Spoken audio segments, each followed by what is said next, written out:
Good afternoon, everybody, and welcome to this event, co-sponsored by the Wilson Center's Global Europe Program and Kennan Institute.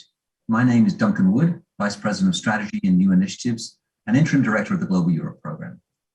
As Russia's aggression towards Ukraine intensifies, the United Kingdom plays an important role in the security, economic, and diplomatic dimensions of this crisis. The UK has been one of the most vocal and largest contributors of military support and economic aid to Ukraine in coordination with allies. Prime Minister Boris Johnson has said evidence suggests Russia has been preparing for a long time for the biggest war in Europe since 1945. We've seen that unfurl, and now we're looking at a highly active British response. We're delighted to welcome Michael Tatham, Deputy Head of Mission at the UK Embassy here in Washington, DC. Michael has been Deputy Ambassador to the USA since January 2018. Prior to coming to Washington, he completed a number of diplomatic postings and has specialized in supporting post-communist transition processes and conflict resolution in Central and Eastern Europe and the Western Balkans. He's previously served as Director for Eastern Europe and Central Asia, Political Coordinator and Head of Political Section at the UK Mission to the United Nations, British Ambassador to Bosnia and Herzegovina, Head of Western Balkans Group and Balkans Coordinator, Deputy Head of Mission at the British Embassy in Prague, and Private Secretary to the Prime Minister. I can think of no one better to lead us through this issue from a British perspective. Let me thank the staff of the Wilson Center's Global Europe Program, my colleagues Jason Moyer and Teresa Eder, and of course our friends at the Kennan Institute for their support in making this event happen. Also to our friend Amy Schenk at the British Embassy for her help. We're always delighted to work with the British Embassy and hope to put on a lot more programming on the role of the UK in the world in the future. At this point, I'd like to invite our audience to send us questions throughout this event for DHM Tatham. Our email address is gep@wilsoncenter.org, or through Twitter, you can send them to us at WilsonCenterGEP. Deputy Head of Mission Tatham will now talk with us about Britain's position in the ongoing conflict between Russia and Ukraine, coordination issues within NATO, and of course, how he sees this conflict unfurling. Michael, the floor is yours. Thank you very much, Duncan, and thank you very much to the Wilson Center for inviting me to speak to you. It was an invitation that came a while ago, and we sort of set this event up, I think, a few weeks ago. And very sadly, the context in which we're now speaking is more topical, but also a great deal more tragic and concerning. So, I think what I would say is that we, in representing the UK government, we are watching with outrage what is happening in Ukraine. We're seeing a flagrant violation of international law, but not just outrage, also horror. Horror at the level of suffering that is being inflicted on those living in Ukraine. Horror at seeing indiscriminate attacks on civilian areas by Russian forces. What we're seeing with this invasion, this further invasion of Ukraine, is actions that are premeditated, brutal, and utterly cynical. Cynical because we saw the pattern of lies and deceits and outright denials from Russian government sources that they were planning what we kind of knew they were planning. I remember very well the kind of emphatic denials by Russian diplomats in the UN Security Council that there was any possibility of Russia invading Ukraine, and look what we see now. But cynical also because I think Russian public statements, Putin's public statements, really lay bare the agenda here. And having sort of talked for months about purported NATO aggression, NATO expansion, the open door policy, when you think to Putin's long speech that prefigured Russian actions, it kind of laid bare the agenda. It's not about NATO. It's not about NATO expansion or the open door policy. It is about wanting to assert a sphere of influence that involves neighboring countries being subservient and subordinate to the Kremlin. And that, in our view, is not acceptable. It doesn't accord with international legal frameworks. It's a mindset that belongs to a different era of geopolitics, and not to the current era, in which our firm view is that the sovereignty, the independence, the territorial integrity of independent countries should be absolutely respected. I think we also think that what Putin is doing in Ukraine is fundamentally self-defeating. I think there is a sort of tragic irony at work here, which is that Putin is asserting that Ukraine has no basis to be considered an independent nation, and I think that was misguided well before the invasion. But I think now the heroic Ukrainian defense of the country's sovereignty is the strongest possible refutation of the notion that Ukraine is not a real nation. It's the strongest possible refutation of the idea that Ukraine's place is to be a sort of subordinate component of some greater Russian-dominated framework or entity. So my government's objective is clear. We want to do everything we can to ensure that this Russian attempt to subjugate Ukraine must fail. Our view is that Russia should end its invasion. It should withdraw its troops, and Ukraine should be allowed to make its own choices as a sovereign and an independent nation. And there are all sorts of tracks in which we're actively trying to promote that objective. But maybe I should sort of stop there, and I'm sure we can come on to those in questions.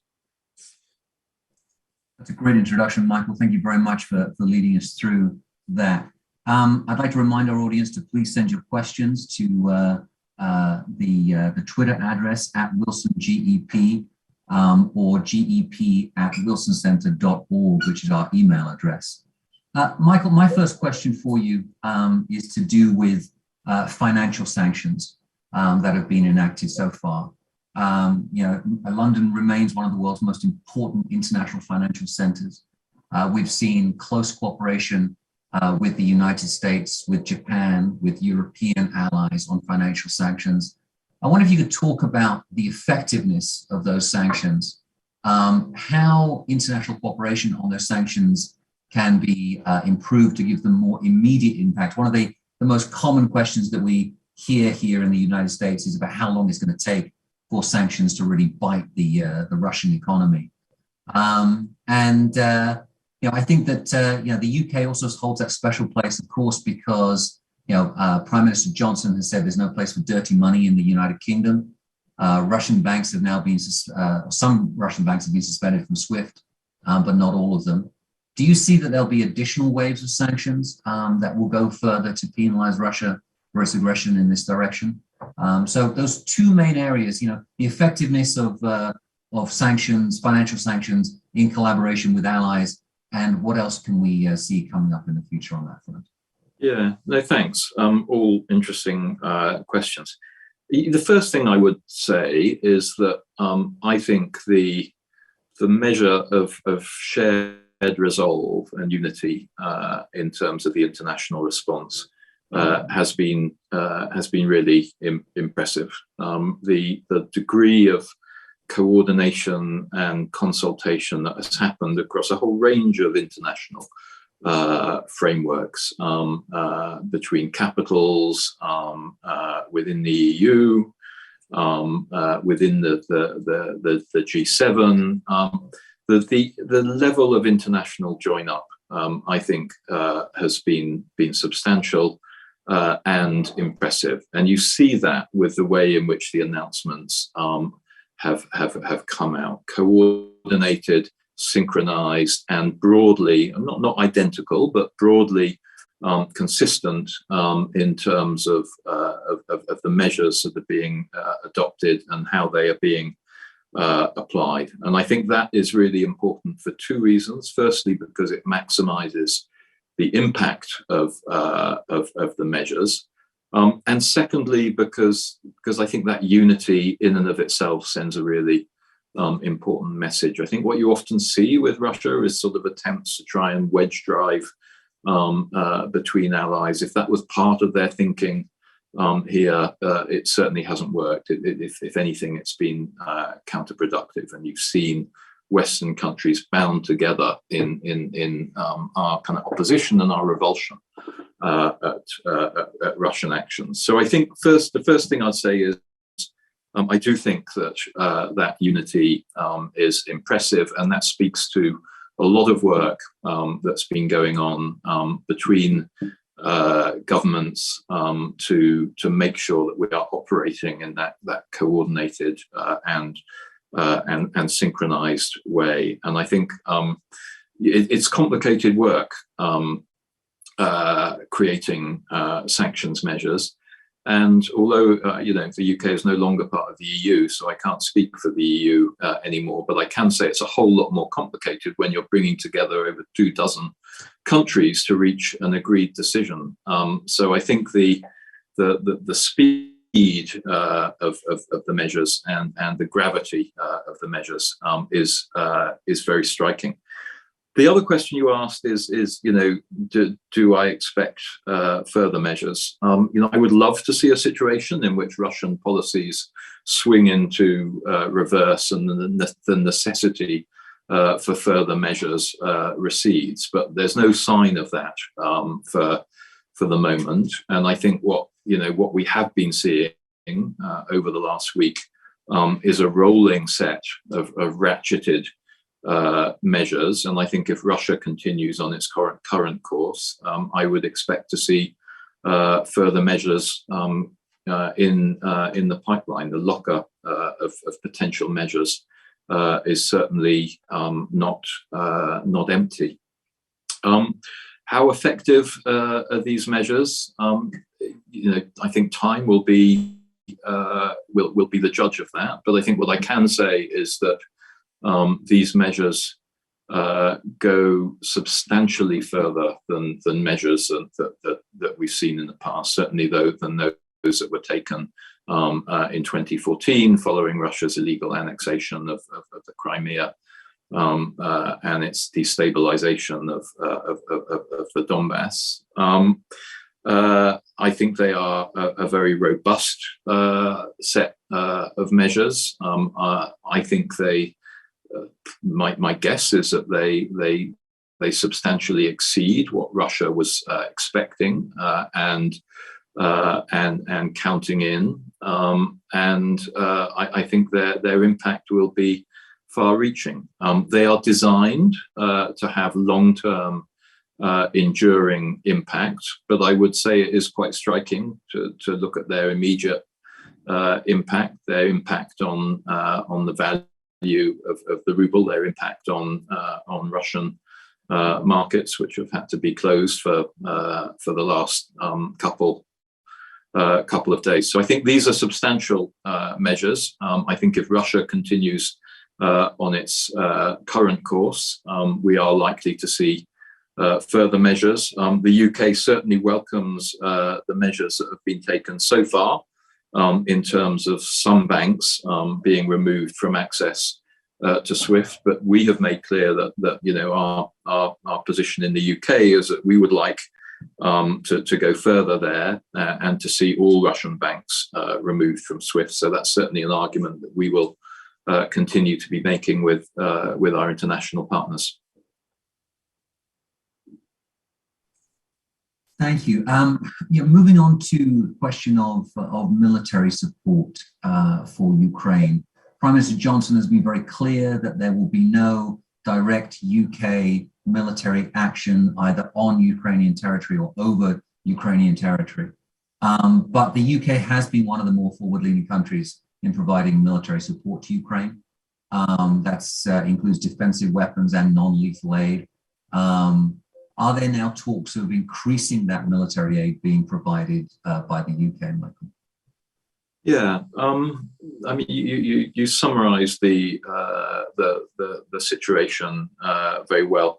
There is actually a long context to this. When you were sort of talking about my career biography earlier, you mentioned that I had been director for Eastern Europe and Central Asia, and our program of military support to Ukraine started in 2014, during that period while I was serving in that capacity. And since 2014, the UK has put in place a training program which has been aimed at helping Ukraine's defensive capabilities against aggression. And under that program, over 22,000 members of the Ukrainian armed forces have received that training. Recently, we have provided a package of defensive weaponry to Ukraine, including anti-tank defensive missiles, again with the purpose of helping Ukraine protect itself. We have also provided non-lethal aid, such as body armor, to Ukraine. So there's a long context to this support, and I think if I don't want to sort of anticipate future announcements, but my sense is that if the need for such support continues, then we will continue looking at how we can provide that support. One thing that I think is really encouraging is that what we've seen over the last few days is that whereas previously there'd been a relatively small number of countries that were ready to provide that kind of support to Ukraine, I think in the light of recent events, a number of countries that are now leaning in to providing military support to Ukraine has increased substantially. I believe that more than 25 countries have now said they're prepared to send defensive lethal aid. So although I'm sure UK support will continue, I think what's encouraging is that support is happening in a context where there's a broadening volume of international support now leaning in behind this strand. And the one thing that I can't sort of emphasize enough is that all this support is being provided with defensive intent. We've heard this sort of Russian narrative of Ukrainian aggression or of Western aggression, and there is no substance to it. This is all support that is designed to help Ukraine protect its sovereignty, its independence, its territorial integrity, and to protect it against what I would describe as naked aggression on Russia's part. So that's what I would say in terms of military support to Ukraine. There's another sort of strand of activity which is very distinct, which is around NATO's response to developments. NATO has been very clear that it will not be involved in military action in Ukraine. But I think in current circumstances, NATO rightly judges, or the countries of the alliance rightly judge collectively, that it is more important than ever before to send a very strong message that NATO is utterly serious about Article 5 and about protecting NATO's eastern flank. So the UK is very supportive of all the decisions that have been taken within the alliance in recent days. We're very supportive of that uptick in force posture within the territory covered by the alliance, and the UK is playing an important part in that. We are increasing our air policing commitments in Poland and Romania. We were already part of the enhanced forward presence in Estonia, and we have added an extra battle group to our presence there. So I think that's another very important strand of activity. Thank you, Michael. Yeah, that's a good update on what's happening with NATO there. I'd like to go back to something you just mentioned, if I can. You talked about other nations coming forward in Europe and providing military aid, essentially defensive aid to Ukraine. One of the questions that's occurred to me in recent weeks is, we've seen the EU announcing in a historic move that it's providing 450 million euros in weapons, including fighter jets. We've seen various other nations providing Stinger missiles and other anti-tank weaponry to Ukraine.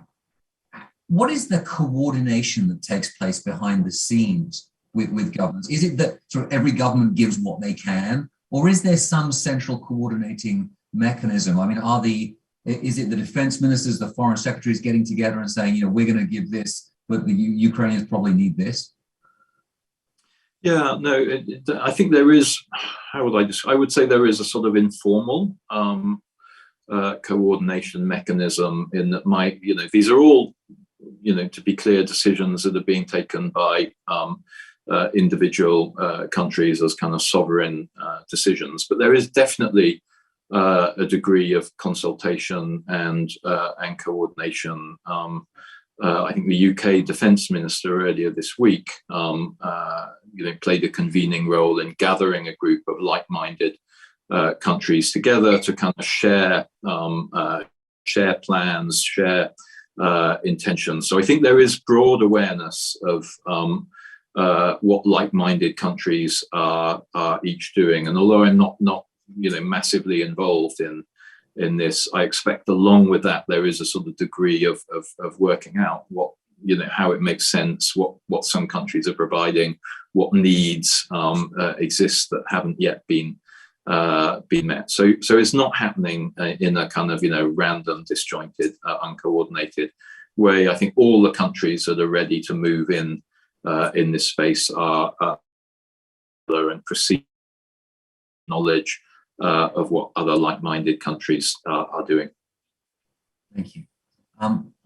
To our audience, please send your questions to our Twitter address, which is at Wilson Center GEP, or our email address gep@wilsoncenter.org. Moving on with the question of coordination and cooperation with the EU. It's particularly pertinent, obviously, in the post-Brexit era. How easy has it been, Michael, to coordinate the postures of the UK and the EU over the Ukraine crisis? We hear a lot here in Washington about communication between Prime Minister Johnson and President Biden, and Biden and President Macron. I imagine that there is very close cooperation and coordination with EU officials and other European leaders. So I wonder if you could comment on that beyond the question of military aid.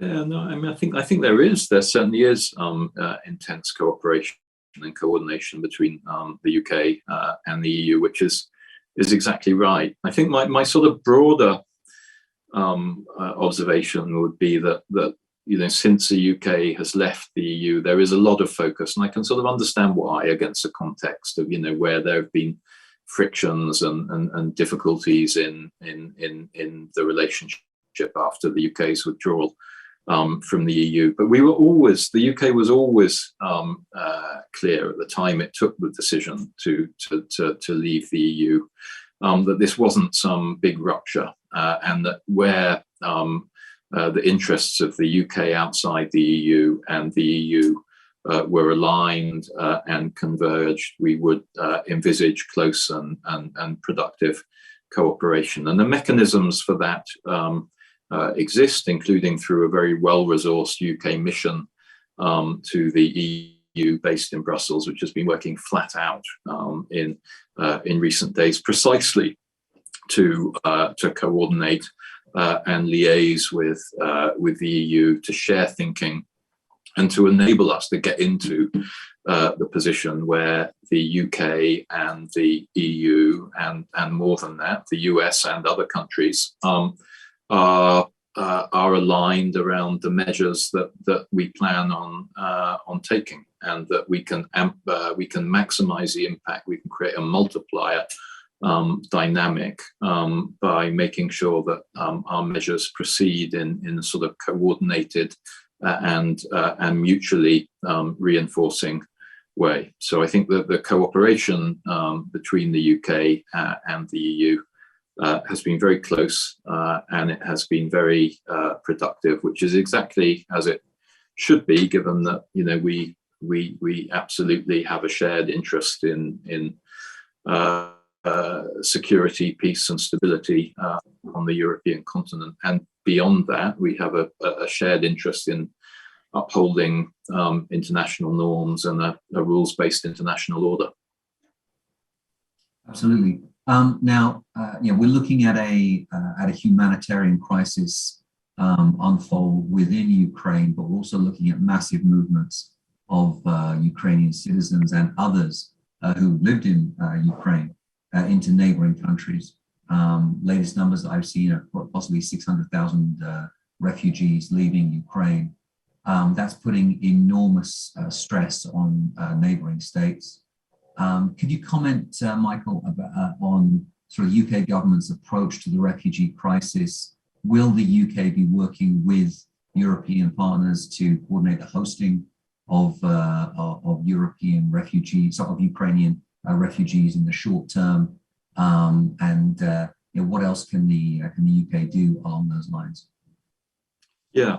No, I mean, you're absolutely right to focus attention on this. It's tragic and heartrending, the scenes that we're seeing of hundreds of thousands of people fleeing Ukraine. Again, I'd love to be wrong, but my expectation is that we need to be prepared for this outflow to continue and increase in the coming days.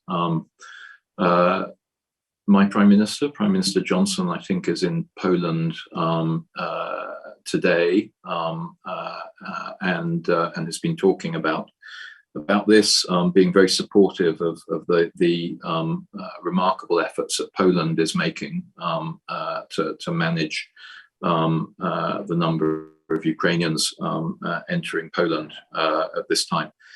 So we're very conscious of the humanitarian challenge. We've committed large sums of money, over 220 million pounds, to the international emergency humanitarian response effort. The Prime Minister has earmarked 1,000 UK troops who are on kind of notice, on standby, to travel to neighbouring countries to Ukraine to provide kind of practical support with the challenges around responding to this large influx of Ukrainians. So making sure that there is accommodation in place and all the logistical frameworks to support these people and meet their needs are put in place. We have also made some, our Home Secretary, I think, made a statement in Parliament earlier today, and we have put in place arrangements that will make it easier for Ukrainians currently in the UK to stay in the UK in safety. But more than that, and much more significantly, we have put in place arrangements that will enable those Ukrainians who are in the UK to bring key relatives to join them in the UK and to be in conditions of safety in the UK. And our estimate is that up to 200,000 Ukrainians could be eligible under the terms of those arrangements.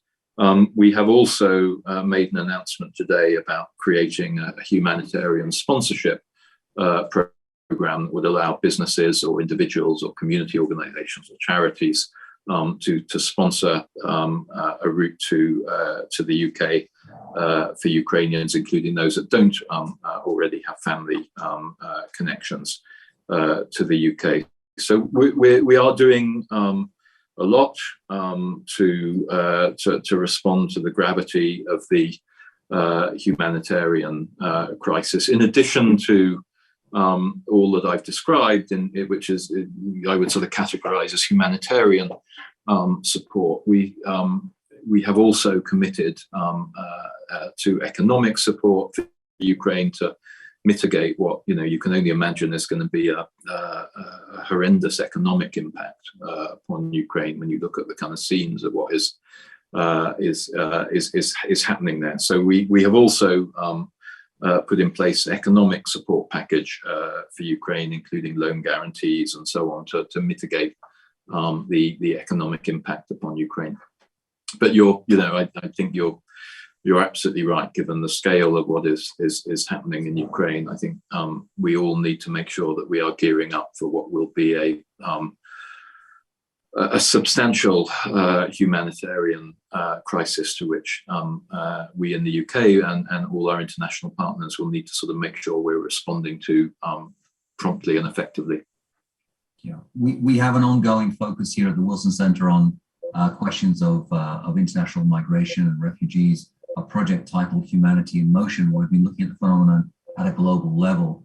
And this, of course, is a new dimension to it that we hadn't really considered up to this point, but we'll continue to track it. I just wanted to let you know, you may have seen this coming through on your screen, Michael, but the UK has now announced sanctions against Belarus. The BBC reported that a couple of minutes ago. Foreign Secretary Truss apparently has announced that.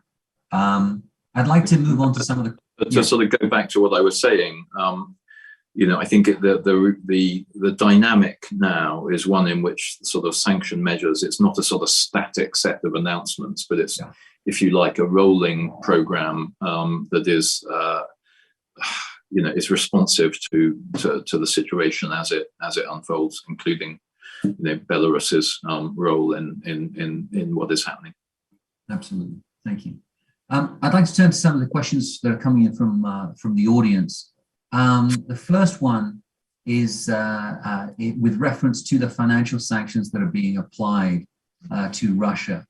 Do you think that this will push Russia and other nations to move faster towards either economic autarky or cryptocurrencies, which they can control more directly from home? Are we going to see a less globalized, both Russian as well as European economy as we see these sanctions hit hard at Russia? And one of the things that we've been tracking here at the Wilson Center over the past few days is the way in which business is acquiring that geopolitical dimension now. We've seen BP withdraw from Rosneft, Shell withdrawing from Gazprom, various other companies such as GM saying they'll stop the export of vehicles to Russia, even film companies saying they won't release films in Russia at this point in time. Yeah, how is that? What do you think is that going to be the long-term impact of that on the Russian economy? Again, I find it a little bit hard to say, but I think to come back to the sort of question of will this lead to sort of Russia looking for ways to compensate or acquiring more kind of economic resilience? Possibly, but I think what I would say is that it's in Russia's interests to be connected to the substantial neighboring economies to its west, and to sort of plugged into the economic opportunities that arise from that. So it seems to me to be a sort of massively self-defeating set of actions by Russia that create exactly the opposite dynamic. Like that can't be in Russia's economic interests. So again, I think the sort of tragedy for Russia is that Putin's actions, the actions of those of the regime, are sort of woefully counterproductive for the interests of Russia. and the Russian people. And yes, there will be, some sort of steps that Russia can take to try and offset the impact of these measures. I don't think they will offset it anything like in full, and those measures themselves will seem to me a little bit perverse. I'm always kind of struck when people say, Russia has built up all these sort of foreign reserves to insulate itself against possible sanctions. But in what world is that a wise thing to be doing when you think about all the infrastructural needs, when you think about all the educational healthcare needs that exist within Russia, when you think about all the kind of things that a far-sighted, responsible government could be doing with these resources to kind of save it all up so that you've given yourself a limited measure of insulation that allows, for the consequences of behaving like the neighborhood bully. That just seems to me a very sort of perverse way to carry out your responsibilities as a government. And I think you're also, you're absolutely right to point to the impact of of the decisions that major companies are taking. It cannot be in Russian interests to create a sort of situation in which major companies feel they can't entertain continued commercial links with Russia, and therefore need to divest themselves at pace of their Russian assets. So I'm sure Russia will be thinking about how it can sort of offset the impact of this, but I think it'll be very hard to do that given the scale and impact of the measures that have been taken. And I think what you're seeing now is a kind of dynamic that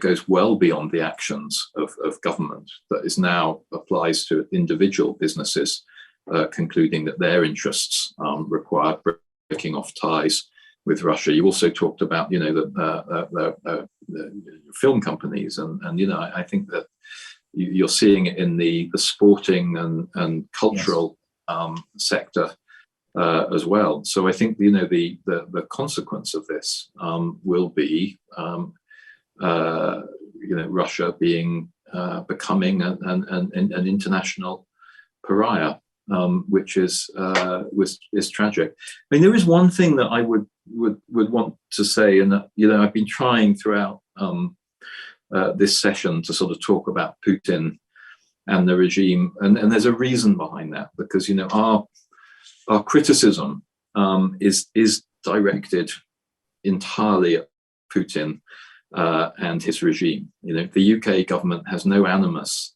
against the Russian public, and what I would say at the moment is I am struck by the many thousands of Russians who at the minute are publicly expressing anger and shame at the actions of their government. That to me is really striking, and it's striking that's happening in a environment where to do that takes an enormous amount of courage, right? Over 6,000 people have been arrested for protesting, and in spite of that, you're seeing thousands of people signing petitions, signing protest letters. I was really struck reading today that I think 1,000 students, alumni and staff from MGIMO, right, the university in Moscow that has very close ties with the Russian Ministry of Foreign Affairs, and 1,000 students, alumni and staff have signed a letter condemning the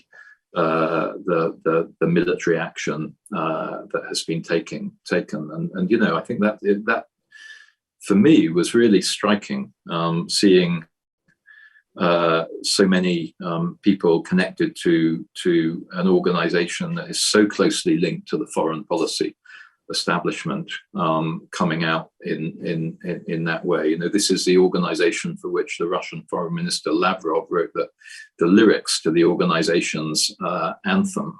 So it's very hard to sort of think of it as a sort of hotbed of dissent. So that volume of people connected with that organization coming out and criticizing the Russian government actions, I thought was really, really striking. Yeah, if you want a canary in a coal mine, I mean, there's one for you. I want to come back to the phrase that you used earlier on, which is the tragic irony that Putin's measures, Putin's actions have really resulted in, even higher levels of Ukrainian unity, higher levels of unity throughout the rest of Europe. Countries that we didn't think would be so vocal, such as Hungary, coming forward and taking a strong stance on this, Turkey as well, and that uniting of the international response to the aggression, to the war against Ukraine. I mean, it's and then you combine that with this internal movement of which is showing deep dissatisfaction with the decision itself, and.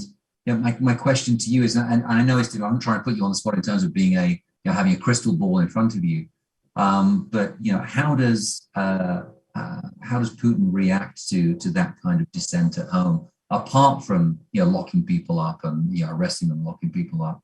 Do you think that that's going to be an effective motivator for him to scale back his efforts? I just don't know, and I find it very hard to kind of put myself in the sort of mindsets of the Russian leadership. You would have thought that they, this level of open dissent would be giving them some pause, but who knows? And I think the one thing that a lot of commentators have pointed out is there is a sort of sense at the moment of kind of the top rungs of the Russian leadership not feeling that connected, feeling actually quite isolated in the decision making that they're taking. So who knows? But I think what you said at the start is absolutely right. I think Ukraine is a country that has a strong sense of its culture and history and nationhood. That can only be strengthening as a result of Russian actions. But I think the other thing that, again, the word tragic just keeps sort of blipping again and again. But and I'm not there are plenty of people, probably including people listening in, who are much more expert on this than I am, but my sort of sense is that when the Soviet Union broke up, there was a strong kind of desire in Ukraine for independence, and you saw that in the referendum results across all bits of Ukraine. But I don't sense that at the time there was a sort of strong hostility or animosity or enmity between felt by the people of Ukraine towards Russia. These were two countries that could easily have sort of formed a close partnership in their region. And I think it's a sort of tragic irony that the consequence of Russian policies in recent years has been to sort of create this sense of distance on Ukraine's part. And it just feels to me, again, sort of a tragic irony that Russia can't seem to understand why Ukraine looks elsewhere for support and partnership when it's on the receiving end of such an aggressive set of policies from Russia. Absolutely. I've got one last question from our audience. I have another one on my own in reserve if we have time, but it's a question on the role that energy plays in all of this. And it was an issue that was heavily discussed prior to the initiation of the violence. But what do you see happening in the near to midterm with respect to the UK, and if you feel comfortable talking about Europe's energy relationship with Russia? The United Kingdom, of course, is moving firmly towards a more sustainable energy future. But in the short to medium term, natural gas remains a very important element in the energy matrix in the UK and in the rest of Europe. So I wonder if you could comment on that. Yeah.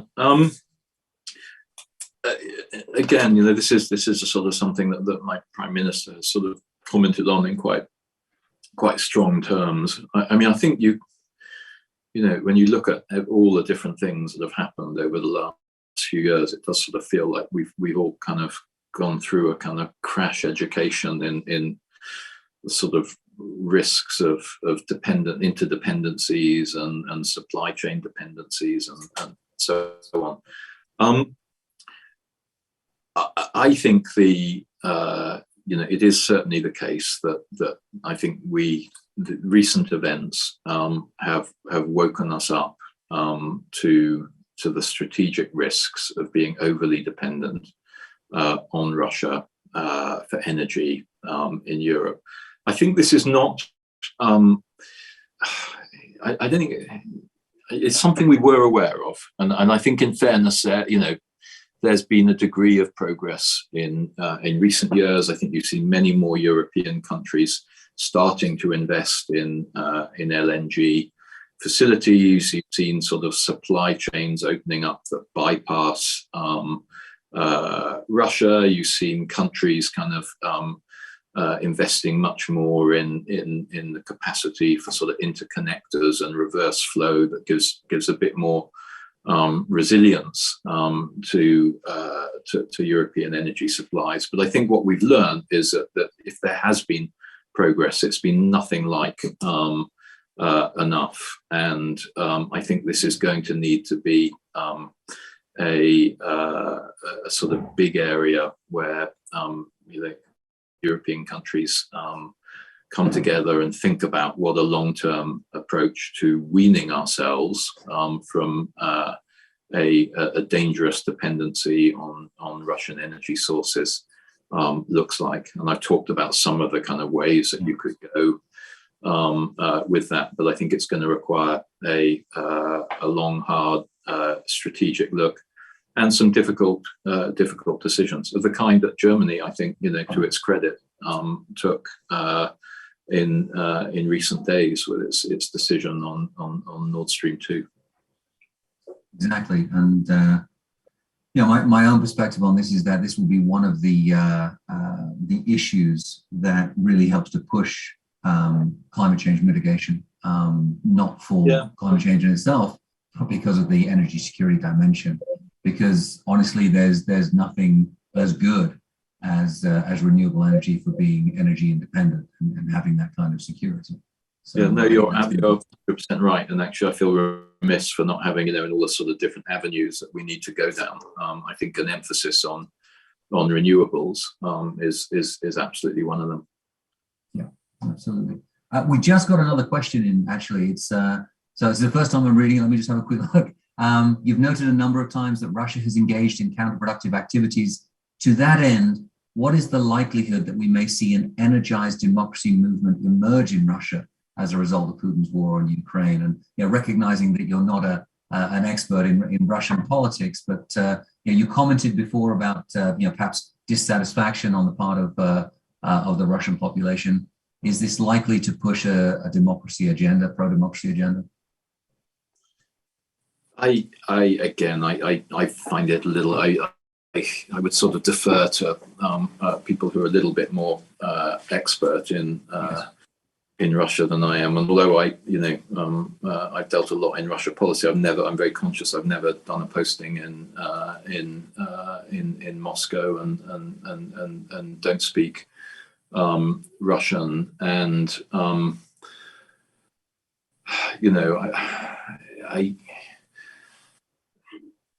it's a very difficult climate, I think, in Russia. For I think one thing I would say I am convinced of is that amongst the Russian people, I think there is a sort of striving for the sort of more democratic, open society values. So that's my personal view. I do believe that.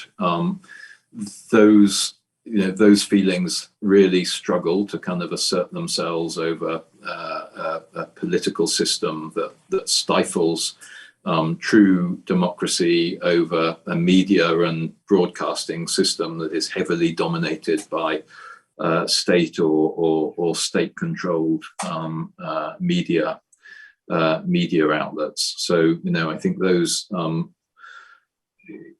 brave people in Russia who are trying to promote those values have to really battle against quite a lot. But it is against that background that, as I said, I am really struck by how the level of people being prepared to protest publicly and to sign up publicly to criticize Russian actions and want to distance themselves from it is really striking. Yeah, I mean, we cannot forget that this is a system and a regime which locks up opposition leaders, accuses them of crimes, and then once they're in jail, accuses them of more crimes. So there's a long road ahead there, in my opinion.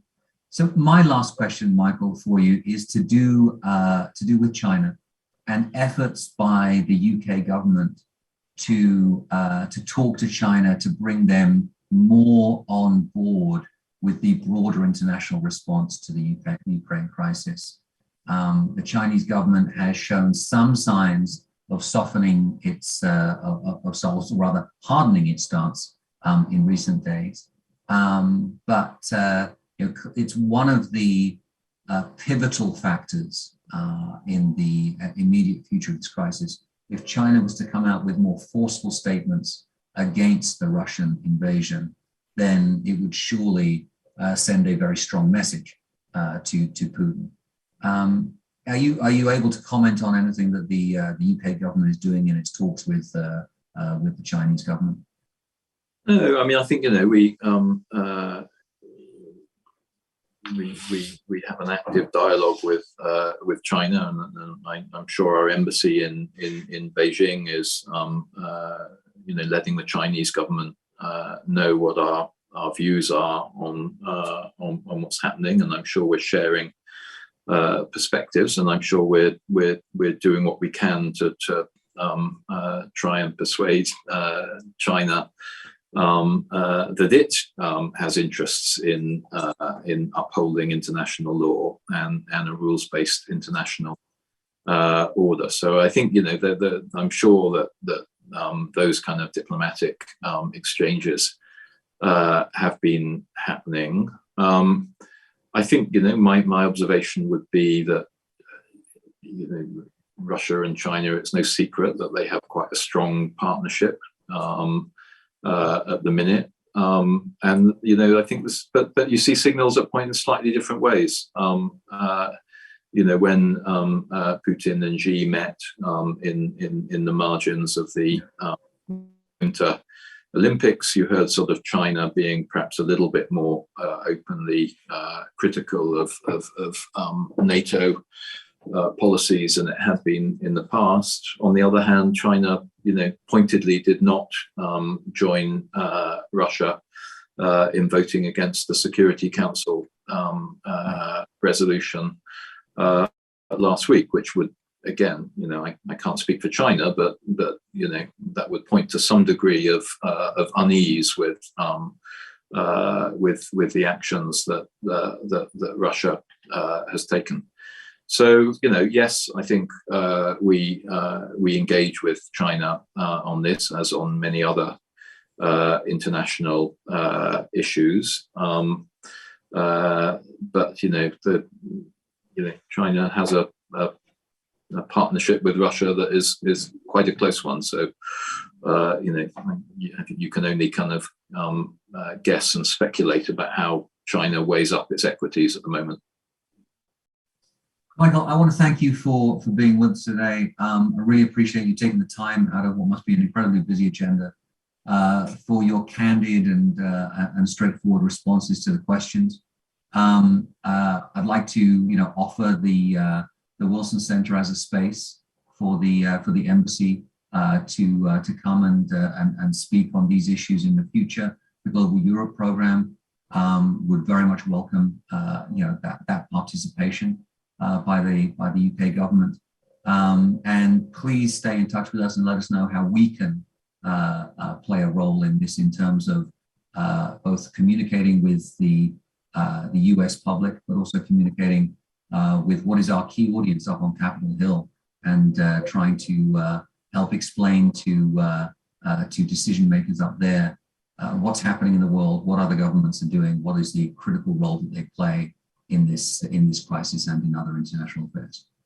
Yeah, no, thanks very much, Duncan. I really appreciate the invitation. And although it hasn't been a happy topic that we've been talking about, it's been great to engage with the Wilson Centre. Thank you to everyone who has participated virtually, and certainly as an embassy, we really value our contacts with the Wilson Centre and more broadly with the kind of think tank community in DC and the US. So we would love to stay engaged. Thank you.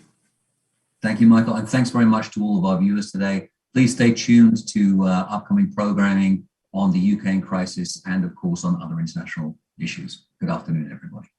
Thank you.